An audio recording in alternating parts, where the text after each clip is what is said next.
Hello everyone, welcome back to the Atomic Hobo. I'm Julie McDowell, and this week we're going to look at shelter morality.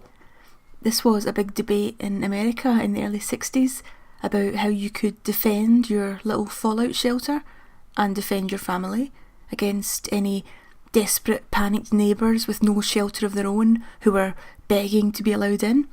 Was it okay to use force? Was it okay to use lethal force? We'll even hear of one Texan whose shelter was stocked up not just with tinned goods and water, but with rifles and tear gas. So it's obvious what his thoughts were on the matter. The topic of shelter morality was played out in the American media, in local civil defence meetings, in political debates, and famously in an episode of The Twilight Zone.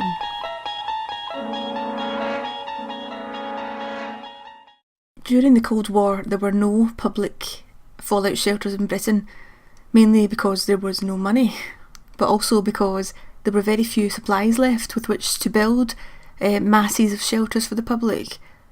Everything, particularly steel, was going to post-war housing, rebuilding what the Luftwaffe had blown up and building new homes to accommodate the baby boom. There was also, of course, the argument that in Britain there's no point in having lots of shelters against a nuclear war. We're too small, we're too crowded and cramped. Everywhere in Britain is a target, or at least is practically next door to one, so nowhere is safe from either blast or fallout. But America didn't have those problems. Post-war America was rolling in money, and being geographically so huge, there were, in theory, places where you could be safe from the initial blast and fallout. So having a shelter made sense. All you'd have to cope with would be the savagery, destruction and the collapse of civilization when you emerged. But don't blame the shelter for that, it can't do everything. Now, in typical American style, lots of companies sprung up who were offering shelters to the American consumer. Mom and pop might have a lovely suburban home with a shiny car in the driveway, a white picket fence and a neat lawn, but was the home really a safe haven without a family fallout shelter in the backyard? But just as the British shelter was hampered by talk of money, the American shelter was hampered by talk of morality. Now, after the Second World War, Americans had to very quickly get used to the idea that they could be attacked, that their mainland could be attacked. Europeans, of course, were very used to the idea, but to the American public, I suppose it was a bit of a shock. The ocean had always kept them safe from an invader, yet here, suddenly, was a weapon which could reach even the smallest, prettiest, most wholesome little town. So, of course, one rational response was take shelter. If you've got the space in the garden and if you've got the money, you can build a fallout shelter to hide from this weapon. But the very idea of hiding also stirred up some debate. Some people said that the glorious idea of the American dream was being horribly mangled and insulted by the idea of hiding in a shelter. Some commentators were arguing the likes of, was this great nation founded just so we could cower underground? There was a lot of talk of the strong, proud American male. Instead of defending his country and fighting, he was becoming a mole or a rabbit. Moles and rabbits pop up quite a lot in this debate. Some people said the very notion of hiding underground was like evolution in reverse. We're supposed to be strong and brave, but no, here we are scuttling back into the caves, back into the darkness. Now, weary British people who just survived the Blitz might have scoffed at that kind of nonsense. Obviously, if bombs are falling, it makes sense to take cover. But as it was all relatively new to the Americans, it was quite discomforting. Shelter building will make us soft and cowardly, some people said. The book One Nation Underground has a brilliant chapter on this very topic, and it quotes a lot of angry commentators and journalists, one of them who said, quote, a reversion to caveman barbarism. That's what the trend to build shelters represented, a reversion to caveman barbarism. But beside the debate on whether fallout shelters would reduce red-blooded American men to little moles and little frightened rabbits, was the debate on protecting yourself and your shelter from other people. from your frightened neighbours who hadn't built a shelter?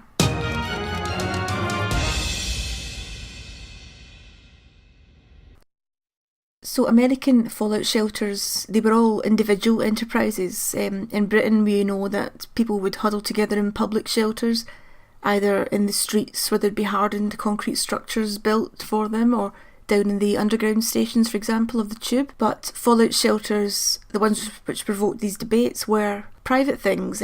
Families would build their own.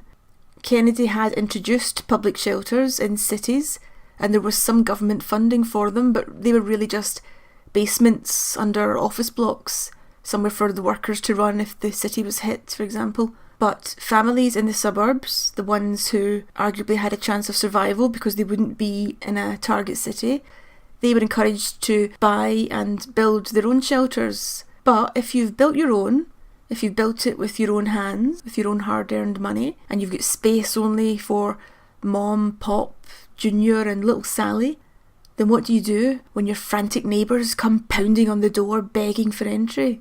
The Simpsons covered this very topic, the answer being you simply swing wide the door and let everyone in, even if that means there's no room left for you. But that nice and simple answer only applies if the bunker owner is the absurdly pious Ned Flanders. The real world would be rather less forgiving to those who'd admitted to or couldn't afford to build their own shelter. And so up popped the question of shelter morality in American discourse. Is it Christian to allow your vulnerable neighbour into the shelter? Or, by doing so, are you denying food, air, space and safety to your family? Is it fair to bar the door to your friends and neighbours? And what does a good and godly American do when those friends and neighbours try to force their way in? Should you look after your neighbour, or should you look after yourself? So we know what Ned Flanders would have done, but the Twilight Zone had a more realistic response in their famous episode called The Shelter, which was broadcast in 1961. This is about a nice, sensible chap called Bill, and he's built a fallout shelter in his basement.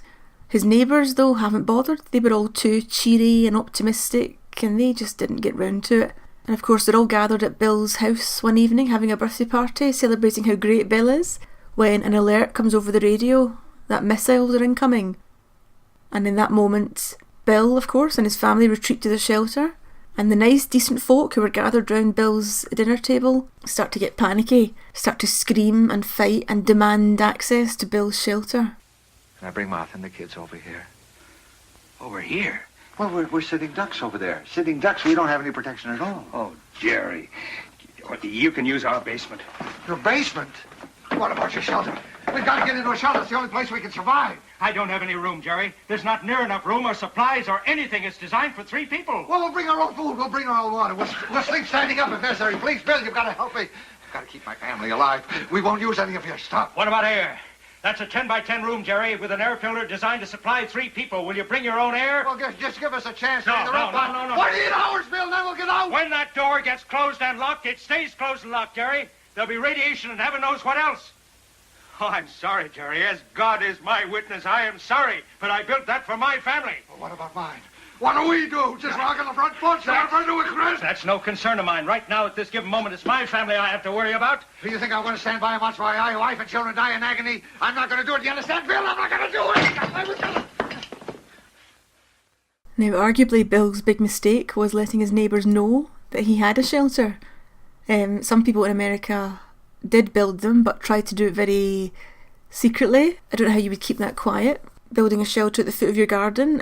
I have read of people who had a swimming pool installed, or who had some basement alterations made, and that was just a front. So I suppose it's not impossible to build one at the foot of your garden and keep it quiet from the neighbours. But poor Bill's neighbours knew about it, and of course they all turned up when the sirens started, hysterical, becoming almost like animals, dying to get into shelter, fighting with one another, turning into a violent mob, as this clip shows.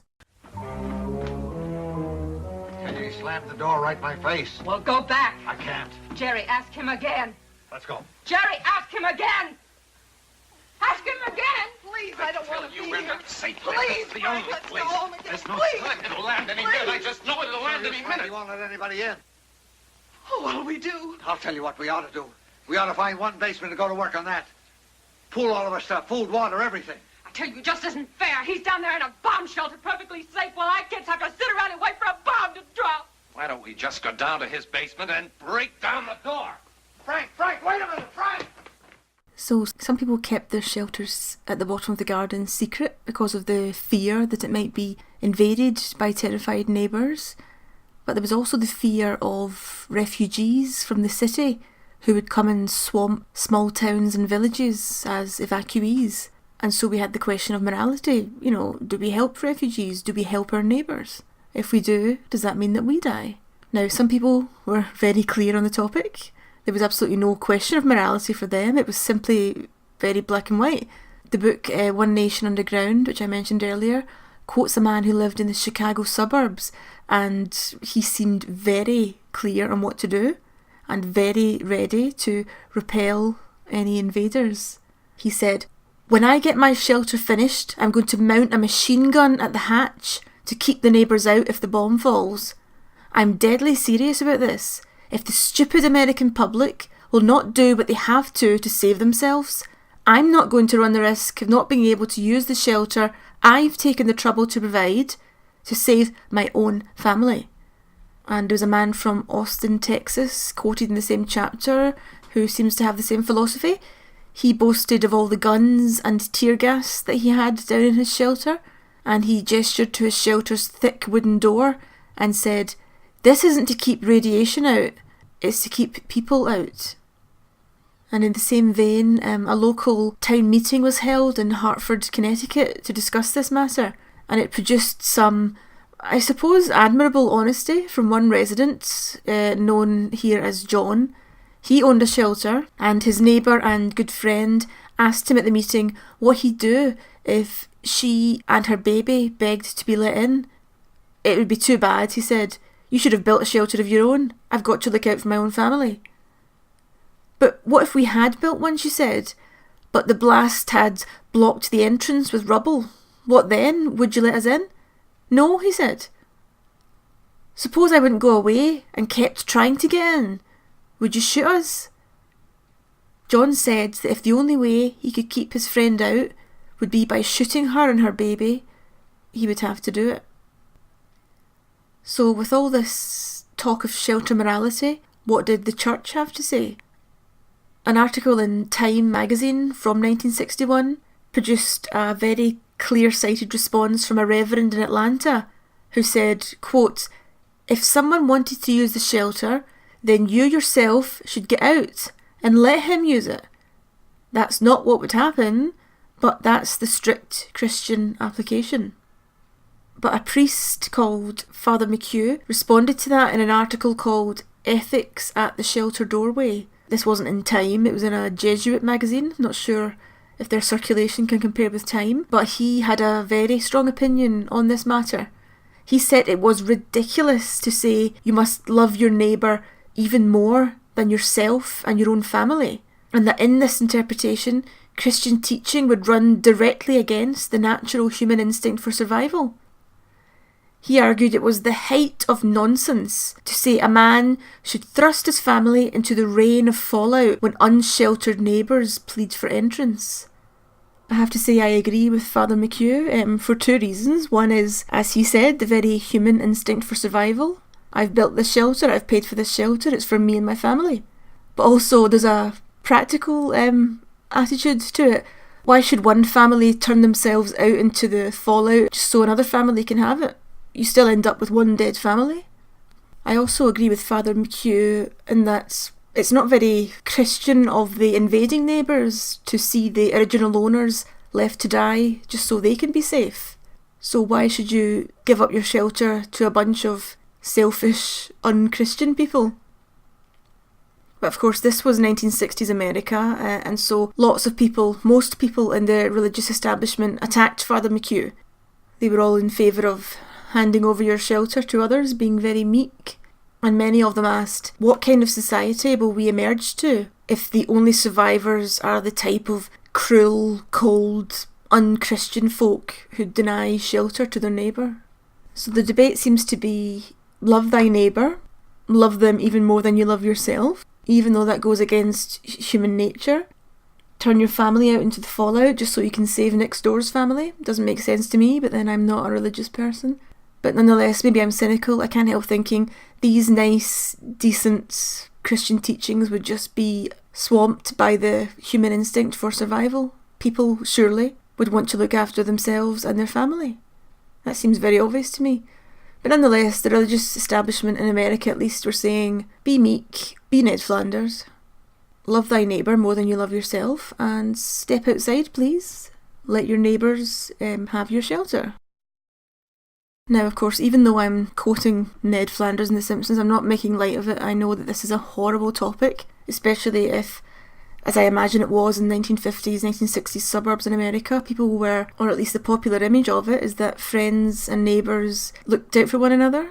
It's an era, of course, which is often idealised, but maybe there's a kernel of truth in it. Would it be easy to simply lock them out, knowing that the fallout was about to descend and that you were leaving them to die? It's a very ugly topic, it's horrible to think of, and the government realised that too.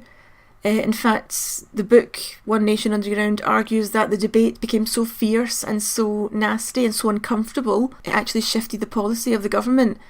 Kennedy switched from encouraging families in the suburbs to build their own shelters to creating better and more plentiful public fallout shelters. As we mentioned at the start of the podcast, these were big communal shelters, usually in the basements of large buildings, and there were some small government grants to arrange them, empty them out, prepare them, and stock them with food and water.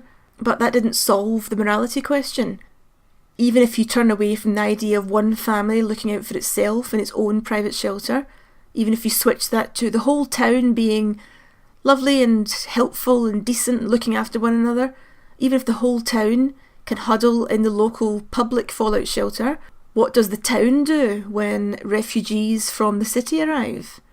We've got the same situation, haven't we? Only on a larger scale. You'll have evacuees, desperate, sick, starving, demanding to be let in.